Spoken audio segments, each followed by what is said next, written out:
চারিদিকে ঢেকেছে ধোঁয়ায়, যেদিকেই চোখ যায় সেই দিকটাই ধূসর। আপাতত এরকমই পরিস্থিতি তৈরি হয়েছে খড়দহের ঈশ্বরীপুর এলাকায়।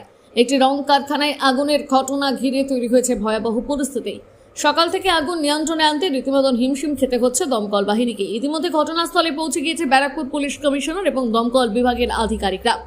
মঙ্গলবার সকালে হঠাৎ করে আগুন লাগে খড়দহের ঈশ্বরীপুর এলাকার একটি রঙের কারখানায়।